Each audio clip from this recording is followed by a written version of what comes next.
건강하게 신앙생활 하십시다. 지난주 말씀을 간략하게 또 정리를 하고 오늘 말씀으로 한번 들어갈 텐데요. 지난주에 세 가지를 좀 말씀을 드렸습니다. 지난주에 신앙인의 삶은 일반인의 삶과 별로 다를 것이 없다라는 말씀을 드리면서 늘 문제투성이다. 우리에게 늘 문제가 발생을 하고 있다는 것을 우리가 살펴봤습니다. 이스라엘 자손도 마찬가지였습니다. 이들에게도 가나안의 7 족속을 모두와 싸워야 했고 또 진이 다 빠진 상황에서 더 큰 전쟁을 치러야 했습니다. 그게 바로 지난주에 말씀을 나눴던 하솔 왕 야빈이라는 사람이, 그 왕이 주변국과 힘을 모아서 같이 또 이스라엘 자손을 압박해오는 이런 일들이 있었죠. 해변의 모래수와 같이 군사들의 수가 엄청나게 많았다는 것을 보여줬습니다. 힘이 다 빠진 상황 속에서도 말과 병거를 가지고 달려오는 그들에게 하나님께서 그들을 향하여서 이스라엘 백성들에게 말씀을 주셨는데 이런 말씀을 주셨습니다. 두려워하지 말라. 두려워하지 말라. 그런 문제들이 너를 압도적으로 억누를 때에 두려워하지 말라라는 하나님의 음성을 주셨죠. 그러나 하나님께서 또 대안으로 주셨던 그 대책은 너무나 자살폭탄과 같은 어려움의 일들이었습니다. 그 속에 들어가서 마치 죽지 않으면 해결되지 않는 듯한 그런 일들 속에 하나님은 들어가라 말씀해 주셨는데, 그곳에 들어갈 때에 하나님의 지혜가 이런 것이라고 말씀을 드렸죠. 하나님의 지혜는 우리에게는 쓰나미처럼 밀려오는 것이라 할지라도 그것을 서핑으로 즐길 수가 있는 사람이라면 고린도전서 10장 13절 말씀처럼 피할 길을 주신다고 했을 때 너희로 능히 감당하게 하시겠다. 하나님이 그냥 그 요술 램프처럼 한순간에 바꿔주는 이런 차원이 아니라 너희로 능히 감당하게 하시겠다. 그리할 때에 하나님의 은혜가 더 풍족할 것이다 라는 것을 말씀을 통해서 보여주셨습니다. 그리고 마지막 세 번째는 여호와께서 모세에게 명령하신 것을 모세가 여호수아에게 명령했고 그대로 행하였다, 이렇게 말씀을 하셨죠. 하나님께서 여호수아와 직접 대면하여 말씀을 나누셨는데 왜 모세를 중간에 넣어두셨을까라는 것을 계기로 우리는 여호수아 1장 5절로 9절 말씀을 지난주에 살펴보면서 하나님의 말씀이 들릴 때마다 우로나 좌로나 치우치지 말라, 그 말씀을 날마다 묵상하고 상고하여 그 말씀대로 살아라, 그리하면 내가 너희와 함께 할 것이다 라는 그런 메시지를 지난주에 주셨습니다. 이제 오늘 말씀으로 넘어가게 되는데, 오늘 말씀은 여호수아와 이스라엘 자손이 전쟁에서 크게 승리를 거뒀습니다. 요단강을 건너갔죠. 그리고 그 큰 성읍인 여리고성을 무너뜨렸고 아이성을 무너뜨렸습니다. 그리고 그 아이성을 무너뜨리고 난 뒤에 놀란 민족이 하나 있었습니다. 기브온 주민이 있었는데 여호수아와 이스라엘 자손을 찾아와서 화친을 맺게 되죠. 우리 좀 살려주십시오.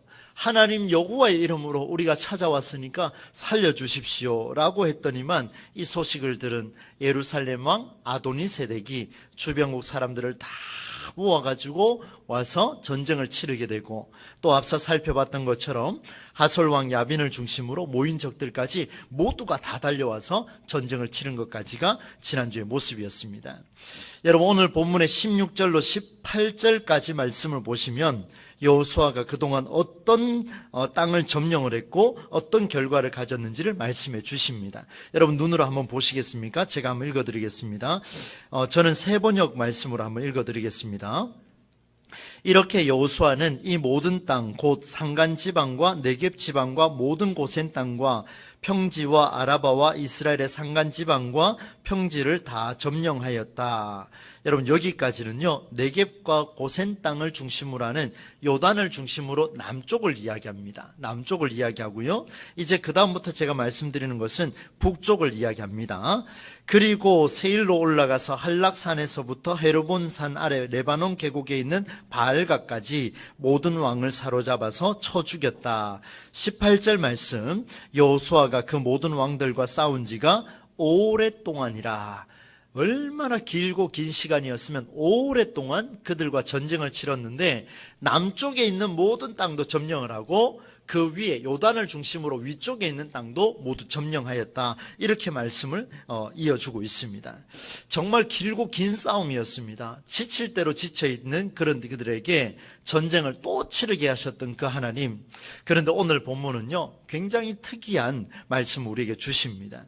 하나님의 약속이 이루어지기까지 엄청난 에너지를 쏟아부었는데 성경은 이렇게 길고 긴 싸움의 동인, 바로 원인이 무엇인가 라고 기록할 때에 오늘 19절과 20절 말씀을 우리에게 보여주고 있습니다.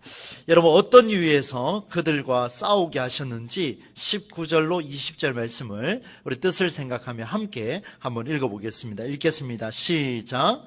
기브온 주민 히위 족속에는 화친한 성읍이 하나도 없고 이스라엘 자손이 싸워서 다 점령하였으니 그들의 마음이 완악하여 이스라엘을 대적하러 싸우러 온 것은 여호와께서 그리하게 하신 것이라. 그들을 진멸하여 바치게 하여 은혜를 입지 못하게 하시고 여호와께서 모세에게 명령하신 대로 그들을 멸하려 하심이었더라. 아멘. 여러분 잘 보셨을 겁니다. 이스라엘 자손과 그 이방 민족들과 전쟁을 딱 치렀는데요, 길고 긴 싸움의 동인을 말하는데 보니까 사람이 원인이 아니라 하나님에게 원인이 있었습니다. 여러분 눈치채셨습니까? 그들의 마음이 완악하여 이스라엘을 대적하여 싸우러 왔습니다. 이 이방 민족과 이스라엘 민족이 싸우려고 마주하고 딱 서 있는데 이것을 누가 만들었다고 이야기하고 있냐면은 성경에 보니까 누가 그리하게 하셨다 그럽니까? 여호와께서 그리하게 하셨다. 뭔가 좀 이상하지 않습니까? 제가 자꾸 이상하다는 표현을 써서 또 오해하실 수도 있는데 하나님이 이 일을 만드셨어요. 싸우게 만드셨다는 겁니다. 두 민족의 싸움을 붙이셨다는 거예요. 두 아이의 싸움을 붙였다는 겁니다. 이 무슨 말입니까, 여러분? 세 번역으로 제가 다시 한번 읽어드리겠습니다. 들어보십시오. 여호수아가 이들 원주민을 조금도 불쌍하게 여기지 않고 전멸시켜서 희생 제물로 바친 까닭은 주님께서 그 원주민들이 고집을 부리게 하시고, 그 원주민들이 고집을 부렸는데 누가 부리게 하셨다고요? 주님께서 부리게 하셨고 이스라엘에 대항하여 싸우다가 망하도록 하셨기 때문이다. 누가 그렇게 하셨다고요? 주님께서 그렇게 하셨다는 거예요. 주님께서 이스라엘에게 대항하여 싸우다가 망하도록 그렇게 하셨다, 이렇게 표현하고 있습니다. 이게 도대체 무슨 말입니까? 하나님이 싸움을 붙이는 존재입니까?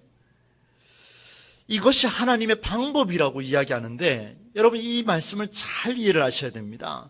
하나님의 방법이에요. 그렇다면 이 말씀을 우리가 어떻게 받아들여야 할 것인가? 하나님이 그들의 마음을 움직여 죽게 하였다는 말을 어떻게 이해할 수 있겠느냐, 이 말입니다. 하나님은 생명을 사랑하시고 한 영혼이라도 주님께로 돌아오기를 원하시는 그 하나님이신데 왜 하필이면 택한 백성과 택하지 않은 백성들이 싸우게 하셔서 이스라엘 민족도 피를 흘리게 만드시고 그 외의 민족도 피 터지게 그렇게 죽어가도록 내버려 두셨느냐, 이 말입니다. 왜 그렇게 하셨을까요? 여호와께서 그리하시지 않았다면 이스라엘과 피 터지도록 싸울 이유도 없지 않았을까? 저의 질문이었습니다. 하나님 그렇게 하지 아니하시고 서로가 화해를 하고 한 마음이 되었다면 피 흘리지 않고 하나님의 백성으로 될 수도 있을 터인데, 여러분 결국에는 하나님의 일하심 때문에요, 가나안 7 족속도 이스라엘도 모두 흘리지 않아야 할 피를 흘리고 말았습니다. 하나님 도대체 이게 무슨 말씀입니까? 왜 이 땅에 전쟁이 일어나고 있습니까, 하나님? 왜 이 땅에 불합리한 일들이 일어나고 있습니까? 왜 이 땅에, 이 교회에, 이 가정에, 이 공동체 속에 불합리한 일들이 계속해서 일어나고 있습니까? 왜 내 삶에, 내 사업장에 이런 일들이 일어나고 있습니까? 우리 충분히 질문할 수 있는 그런 내용입니다. 그런데 그 질문을 할 때마다 우리는 답을 얻지 못했습니다. 혹여나 얻으신 분 계십니까? 오늘 본문 말씀이 그 중요한 해답을 우리에게 알려주고 있습니다. 우리에게는 이런 질문이 생길 수밖에 없어요. 하나님의 일하심, 기이하고 놀라운 그분의 방법은 무엇일까요? 도대체 무엇일까요? 그 이유가 너무 궁금해서 저는 이 말씀을 깊이 또 묵상하지 않을 수가 없었습니다. 이것이 해결되지 않으면 오늘 우리 주변에 일어나는 수많은 문제들을 마주할 수 있는 판단력이 흐려지고 말 것입니다. 오늘 저에게 간절한 기도 제목이자 저에게 꼭 필요한 메시지가 아닌가, 저는 그렇게 한번 생각을 하고 말씀을 살펴봤습니다. 이제 그 이유를 여러분과 나누려고 합니다. 여러분 20절 말씀을 제가 다시 한번 읽어드릴 텐데요, 귀를 한번 기울여 보십시오. 그들의 마음이 완악하여 이스라엘을 대적하여 싸우러 온 것은 여호와께서 그리하신 것이라. 하나님이 싸움을 붙이셨습니다. 그들을 진멸하여 바치게 하여 은혜를 입지 못하게 하시고 은혜조차 받지 못하게 했습니다. 여호와께서 모세에게 명령하신 대로 그들을 멸하려 하심이었더라. 무엇에 근거하여서 하나님이 이렇게 말씀하셨을까? 도대체 하나님 무엇에 근거하여서 이렇게 멸하게 하셨을까? 이유를 보니까 여호와께서 모세에게 명령하신 대로, 이게 이유였습니다. 여러분 잘 한번 따라와 보십시오. 여호와께서 모세에게 명령하신 대로, 여호와께서 모세에게 명령하신 것은 율법입니다. 하나님의 말씀이죠. 그들의 마음이 완악하여 이스라엘을 대적으로 싸우러 온 것은 여호와께서 그리하셨다라는 말씀은 여호와께서 모세에게 명령하신 게 있었기 때문에 그리하셨다라는 결론에 이르게 됩니다. 가나안 7족속을 대하는 자세를 하나님께서 말씀해 주시는데, 모세에게 명령하신 그 율법이 이제 어디 있는지를 한번 찾아보겠습니다. 여러분 성경에 신명기 7장 1절로 5절을 한번 찾아보겠습니다. 시간이 조금 갑니다만은 그래도 한번 찾아보겠습니다. 중요한 근거가 되기 때문에 한번 보겠습니다. 신명기 7장 1절로 5절 말씀인데요, 여기 보면 가나안 족속 7족속을 어떻게 하라는 내용이 있습니다. 여러분 오늘 여호수아서도 책갈피로 끼워 놓으시고 신명기 7장도 손으로 한번 표기를 한번 해보십시오. 자, 그러면 여러분 1절부터 5절까지 말씀을 저와 여러분이 한 절씩 내용을 깊이 한번 보십시오. 한번 교도가도록 하겠습니다. 제가 1절 먼저 읽겠습니다. 내 하나님 여호와께서 너를 인도하사 네가 가서 차지할 땅으로 들이시고 내 앞에서 여러 민족, 헷 족속과 기르가스 족속과 아모리 족속과 가나안 족속과 브리스 족속과 히위 족속과 여부스 족속 곧 너보다 많고 힘이 센 7족속을 쫓아내실 때에,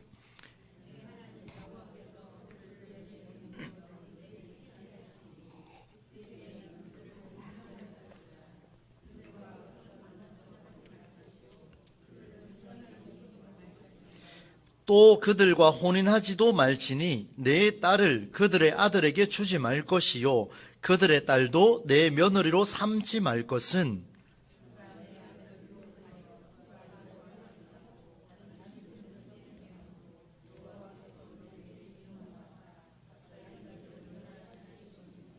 함께 하겠습니다. 오직 너희가 그들에게 행할 것은 이러하니 그들의 제단을 헐며 주상을 깨뜨리며 아세라 목상을 찍으며 조각한 우상들을 불사를 것이라. 아멘. 이 내용을 보니까요, 다 없애라는 거예요. 그냥 한마디로 이야기하자면 모조리 백지 상태로 완전히 없애버려라 이 말입니다. 그런데 이 내용을 자세히 보시면요, 우리가 조금 생각해 볼 만한 문구들이 들어있습니다. 여러분 한번 보겠습니까? 여러분 이 1절부터 한번 보세요. 여호와께서 너희들을 가나안 땅으로 들이실 건데 7족속이 있더라. 그 7족속을 너희들이 완전히 무너뜨릴 것인데 2절에 보니까 진멸하라. 그리고 중간에 보니까 2절 중간에 뭐라고 되어 있냐면 그들과 어떤 언약도 하지 말 것이요, 어떤 언약도 하지 말라, 이런 표현이 있습니다. 여러분 다시 손을 끼워 놓으시고 여호수아로 한번 돌아와 보겠습니다. 여러분 특별한 내용입니다. 이게 그들과 어떤 언약도 하지 말 것이며 말씀의 선언이 떨어졌어요.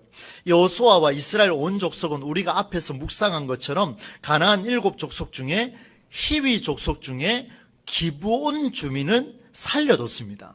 자, 여러분 한번 보십시오. 제가 한번 보시겠습니까? 하나님이 모조리 다 죽여버리라 그랬습니다. 완전히 백지 상태로 멸하라 말씀하셨는데 여호수아와 이스라엘 자손이 한 민족의 한 마을 사람들을 구제해 줍니다. 여러분 명령을 어긴 거 아닙니까? 명령을 어긴 거잖아요. 그런데 오늘 이 본문의 내용이 이 언약을 깨뜨렸다라는 내용, 언약도 하지 말라 했는데 언약을 맺은 내용을 기가 막히게도 오늘 19절에 그 말씀을 이어주고 있습니다. 굉장히 놀라운 이야기인데요. 여러분 19절 같이 한번 읽어보겠습니다. 시작. 기브온 주민 히위 족속 외에는 이스라엘 자손과 화친한 성읍이 하나도 없고 이스라엘 자손이 싸워서 다 점령하였으니 아멘. 여러분 보십시오. 여호수아와 이스라엘 자손이요, 하나님이 주신 명령대로 그 율법대로 다 지켰습니다. 그런데 한 가지는 언약도 맺지 말라 했는데 언약을 맺어버렸습니다. 이게 무슨 말일까요, 여러분? 살아남은 민족은 기브온 주민밖에 없습니다. 다 죽이라 했는데 살아났어요. 뭔가 이상하지요. 그들과 어떤 언약도 하지 말라라 하나님의 명령에도 여호와 하나님의 이름으로 다가왔더니만 화친을 맺어버렸습니다. 그게 거짓말인 줄도 알면서. 그런데 살려줬어요. 무슨 말입니까? 그 결과 엄청난 전쟁의 시초가 돼버려서 기브온 주민의 여호수아와 화친을 맺은 결과가 예루살렘 왕 아도니 세데골부터 시작해서 많은 민족이 힘을 모으게 되고, 또 그들을 이겨낸 그 소식을 듣고 하솔 왕 야빈을 중심으로 또 무리가 지어져서 대전쟁을 치르게 되는데, 무슨 이유입니까? 그들이 이스라엘을 침공한 이유가 무엇이냐면 이스라엘과 화친을 맺은 기브온 민족 때문에 그들을 침공하였다, 이렇게 표현하고 있습니다. 이게 바로 하나님의 방법이에요. 다시 한번 여러분 집중해서 한번 들어보십시오. 오늘 19절을 기록한 이유가 여기에 나타납니다. 하나님은 이스라엘과 반대쪽에 있는 자들, 하나님이 완전히 멸하라라고 선포했던 그 민족이라 할지라도, 놀라운 사실입니다. 그런 족속이라 할지라도 그들을 죽게 내버려 둔 것이 아니라 얼마든지 살아날 수 있는 길을 제공했다라는 게 바로 율법에 나와 있습니다. 여러분 다시 한번 볼까요? 신명기 말씀으로 돌아가면 이런 말씀이 있습니다. 한번 보겠습니다. 7장의 4절 말씀입니다. 함께 7장 4절 말씀을 함께 읽어보겠습니다. 시작. 그가 내 아들을 유혹하여 그가 여호와를 떠나고 다른 신들을 섬기게 함으로 여호와께서 너희에게 진노하사 갑자기 너희를 멸하실 것임이니라. 여러분 내용의 중점이 뭡니까? 한번 보세요.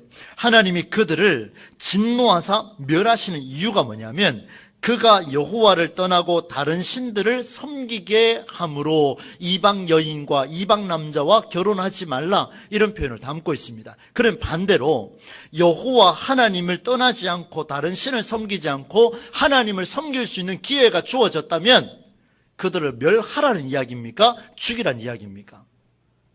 무슨 말입니까? 그들이 살아날 수 있는 길을 열어뒀다는 거예요. 그게 율법입니다, 여러분. 얼마나 큰 은혜입니까?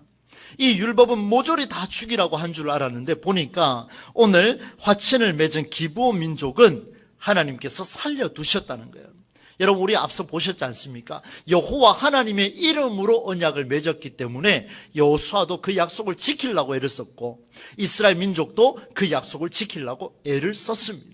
그들이 살고 싶어서, 여호와 하나님의 이름을 가지고 살고 싶어서 와서 나는 하나님의 이름으로 당신들을 찾아왔습니다. 무릎이 닳도록 손이 닳도록 빌고 빌었더니만 하나님의 이름으로 맺어진 그 언약은 반드시 지켜냈다라는 사실입니다. 그런데 이 민족을 향하여서 예루살렘 왕 아도니세덱과 하솔 왕 야빈은 주변 민족들을 모아가지고 그들을 죽이려 했습니다. 여러분 이방 민족이라 할지라도 여호와 하나님의 이름으로 맹세하고 들어오는 자는 살아날 것이요, 그런데 그들을 직면하여 그들을 죽이려고 몸부림쳤던 자들, 그들 오히려 하나님께서는 그들이 돌이키지 아니하고 오히려 그들의 마음이 더 완악해졌다는 겁니다. 율법에 근거하여 완악해진 모습을 하나님이 보셨다라는 것을 오늘 본문이 우리에게 알려주고 있습니다. 여러분 하나님을 떠나 다른 신을 섬기지 말라 하나님께로 돌아온다면 하나님께서 살려주시겠다라는 엄청난 메시지가 오늘 본문에 들어있다는 것을 우리가 생각할 수가 있습니다.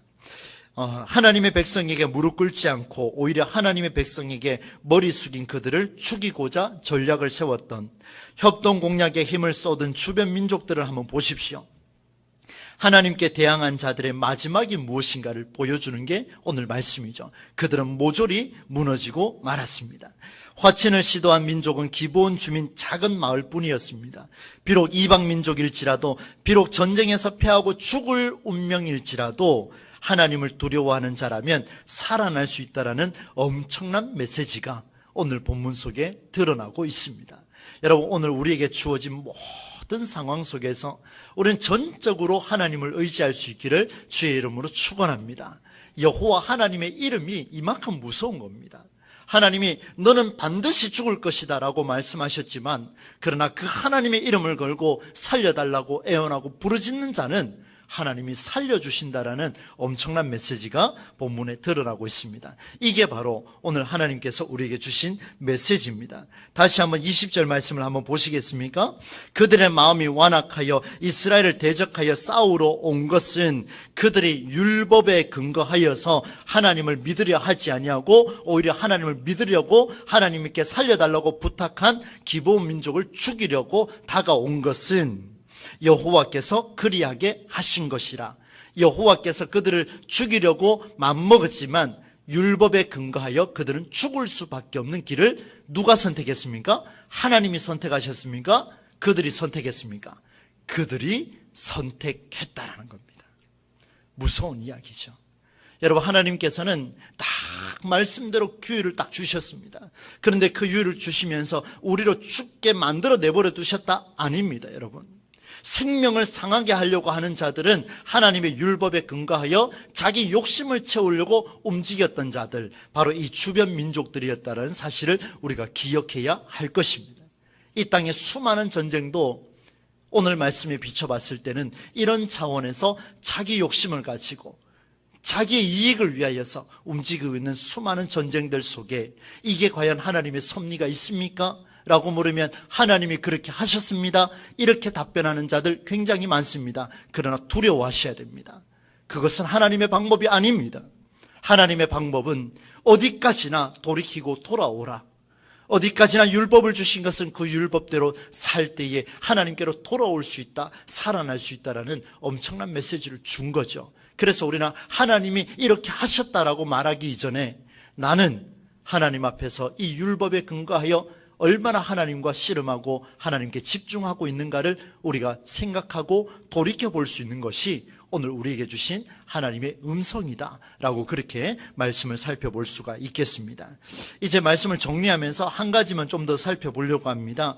여러분, 여호수아가 점령한 곳에 독특한 존재들이 있었습니다. 그들이 누군가 하면 여러분 21절로 23절에 보시면 이 사람들의 어느 지역 사람들이 나오는데요. 어디냐면 아낙이라는 사람들입니다.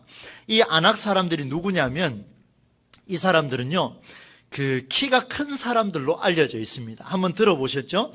거인 같은 몸집을 가진 자들입니다. 보기만 해도 두려운 자들이에요. 그래서 창세기에는 그들의 모습을 가리켜서 노아 사건 때 네피림이다 이렇게 불렀습니다. 힘이 세고 키가 크고 보기만 해도 우락부락한 이런 사람들이 있었습니다. 그런데 오늘 왜 여호수아에서 이 아낙 사람들을 전멸시켰다 이런 표현을 담고 있을까요? 하나님의 약속이 어디까지 왔는지를 마지막으로 한번 보겠습니다. 여러분 찾지 않으셔도 됩니다. 제가 민수기 13장 28절 읽어드립니다. 그러나 그 땅 거주민은 강하고 성읍은 견고하고 심이 클 뿐 아니라 거기서 아낙 자손을 보았으며 13장 32절 33절 말씀인데요. 이스라엘 자손 앞에서 그 정탐한 땅을 악평하여 이르되, 여러분 가나안 땅을 정탐하고 돌아온 사람들이 있죠. 그곳에 가서 두 사람은 그곳에 이길 수 있다 이렇게 표현했는데 나머지 사람들이 뭐라고 표현했냐면 이렇게 이야기합니다. 우리가 정탐한 땅은 그 거주민을 삼키는 땅이요 거기서 본 모든 백성은 신장이 장대한 자들이며 거기서 네피림 후손인 아낙 자손의 거인들을 보았나니 우리는 스스로 보기에도 메뚜기 같으니 그들이 보기에도 그와 같을 것이라. 여러분, 이스라엘 백성에게요 가나안 땅을 들어가기 직전에 굉장한 트라우마가 하나 생겼습니다. 그게 뭐냐면 아낙 이 말만 들으면 스트레스가 극에 달합니다. 그 사람들이 이미 봤거든요. 두려운 존재들이에요. 여러분, 우리 인생을 살아갈 때에 이 단어만 들으면 스트레스 받는 단어 없습니까? 이 단어만 들으면 내 몸이 막 경기하듯이 반응하는 경우 없습니까? 이 단어만 들으면 내 삶이 그냥 황폐해지듯이 또다시 무너지는 경우가 없습니까? 여러분, 오늘 잘 보셔야 됩니다.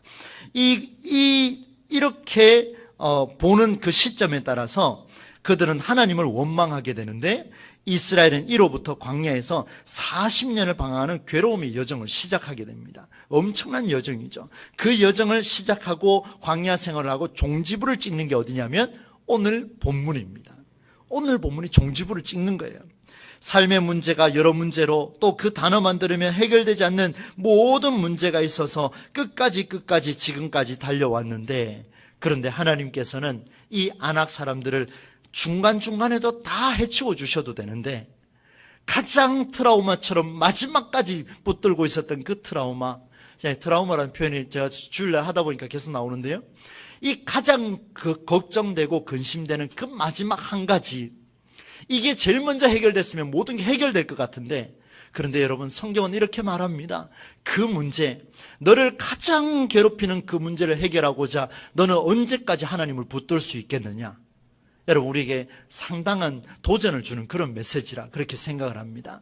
여러분의 삶을 혼란스럽게 하고 힘들게 하고 어렵게 하는 여러 가지 많은 일들이 앞으로도 일어날지도 모르겠습니다. 그런 일들이 발생했을 때 나는 그 순간 하나님을 붙잡고 있는가? 그 문제가 해결되면 다 해결될 줄 알 것 같지만 사실은 그 문제보다 주변의 것들을 다 정리해 주시고 마지막에 이 문제를 해결해 주시는 하나님을 만났을 때 여러분 끝까지 견딜 수 있겠습니까? 바로 하나님께서 우리에게 주시는 메시지입니다. 저에게 주시는 메시지예요. 사랑하는 아들아, 너 그거 해결되기 전까지 수많은 문제 속에 너는 견딜 수 있겠느냐? 하나님 주신 메시지죠. 이 문제가 우리에게 다가옵니다. 마지막으로 이 문제가 해결될 때에 어떤 역사가 나타나냐면 이제 23절 말씀을 우리 믿음으로 받으시기를 바랍니다. 함께 읽어보겠습니다. 시작.